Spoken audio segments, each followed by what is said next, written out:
Good day to each and every all of you. Kainit. You know, I know, we all know, I don't know to you mga kanit, Tagalog na lang, ano po? Ha?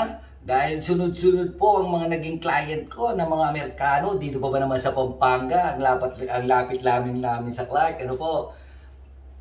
Kanina nga, Chinese, ano po? Nakikita niyo itong scarf ko? Ha?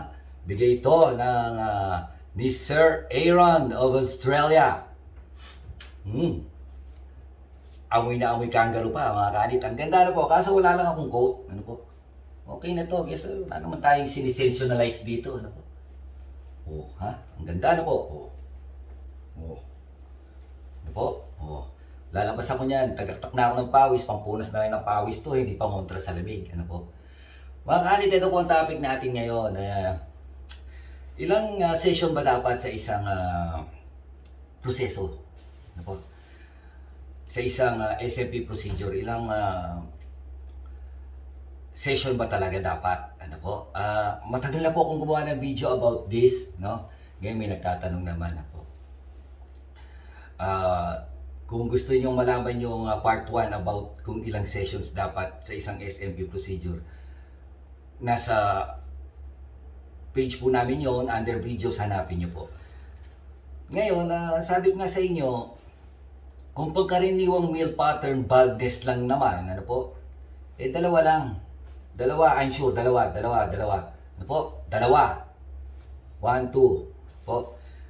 Ngayon, kung ikaw ay mayroong kondisyon, health condition sa inyong scalp,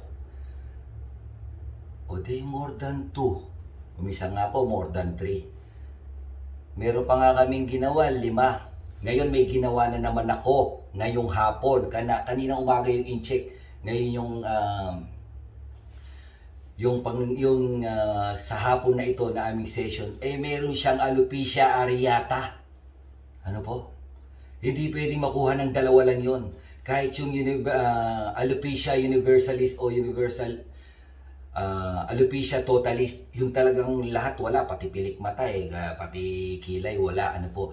Yun hanggang 5, kumisan hanggang 6 pa, mga kanit. Ito po si Sir, papakita ko sa inyo, ano po, bago ko siya ipang-5 session, ito pong pang-4 na session niya, dahil meron po siyang alopecia areata, ano po. Dahil meron po siyang special condition, ano po. Hindi po siya pangkaraniwang male pattern baldness o pagkapanot. Ano po? Kapag pangkaraniwan lang, mga kanit, 2. Ano po? 2. 2. Ano po? 2. 2. 1, 2. Ano po? Kapag meron kondisyon, alopecia, may lupus, may mga lesions, may mga scars, ano po? Kahit hanggang 5. Mga kaanit, tandaan niyo yan. Sige po. Ito po si Sir, papakita ko sa inyo. Ayan, no. 4th session niya yan. Bago siya ma-5th session. Hindi ko na po siya pinicturean ng 5th session kasi